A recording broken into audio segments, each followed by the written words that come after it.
Kalau udah kalian lakukan cara tersebut, dijamin 2 minggu pin AdSense sudah sampai di alamat dengan selamat. Oke, karena di video ini membahas tentang pengiriman pin AdSense yang tak kunjung datang, jadi gue anggap semuanya udah paham ya sampai ke request pinnya. Momen yang paling dilema biasanya memang setelah kita request pin AdSense, karena kita harus menunggu pin berupa surat yang dikirimkan langsung oleh Google dengan cara yang unik. Gak ada nomor resi pengirimannya, jadi kita nggak bisa tracking posisi suratnya sampai di mana. Yang kita tahu cuma dikirimkan via Pos Indonesia dengan lama pengiriman kurang lebihnya itu selama 2-3 minggu. Udah gitu doang. Oke, buat teman-teman yang belum juga menerima pin AdSense, apapun masalahnya di sini gue akan tampung semuanya jadi satu dan gue akan kasih dalam satu solusi juga.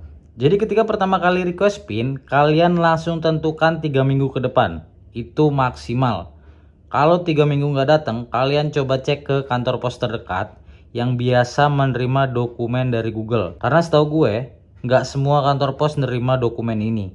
Biasanya kantor pos pusat aja. Setelah kalian cek ke kantor pos tapi nggak ada juga, bukan berarti surat kalian itu nggak dikirim oleh Google. Tapi lebih tepatnya suratnya nyasar entah kemana. Bisa jadi salah alamat. Dan kalian gak usah khawatir. Tanpa mikir lama kalian langsung aja request ulang pengirimannya. Tapi sebelum request ulang kalian harus pahami ini dulu. Sebelum request ulang kalian wajib ganti alamat pengiriman. Ini wajib. Lah terus gimana? Itu kan satu-satunya alamat tempat tinggal gue. Tenang. Bisa jadi alamat kalian itu kurang detail. Meskipun KTP biasanya tetap kurang detail. Contohnya alamat KTP gue. Itu cuman ada nama desa sama RT RW, nggak ada nomornya. Jadi menurut gue ini kurang detail. Jadi saran gue solusinya kalian coba pinjem aja alamat rumah temen, saudara atau pacar. Yang penting alamatnya itu detail. Kalian gak usah khawatir, ini sementara aja sampai pin AdSense datang. Nanti kalau sudah datang, kalian bisa ganti lagi sesuai alamat KTP atau rumah kalian. Cara mengganti alamatnya, kalian tinggal login aja ke Google AdSense dengan akun Gmail yang terkait dengan channel YouTube kalian. Setelah kalian login, kalian langsung pilih aja menu pada garis 3 pojok kiri atas. Kalian klik. Nah, di sini kalian pilih yang pembayaran dan pilih info pembayaran.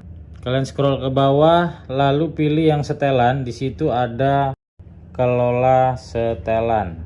Kalian klik. Nah, pada profil pembayaran kalian scroll ke bawah sampai menemukan nama dan alamat. Nah, ini bisa kalian klik, kalian ganti alamatnya sesuai dengan alamat detail yang kalian pinjem tadi. Setelah itu kalian simpan. Kalau udah kalian lakukan cara tersebut, dijamin 2 minggu pin AdSense sudah sampai di alamat dengan selamat. Nah, kalau pin udah datang, kalian tinggal buka dan masukin 6 digit angkanya di verifikasi pin AdSense untuk menerima pembayaran dari YouTube. Oke, mungkin itu dulu video gue kali ini. Semoga video ini bermanfaat buat teman-teman semuanya. Terima kasih udah menonton. Jangan lupa untuk subscribe channel ini, like, comment, dan share. Thank you for watching. See you on next video.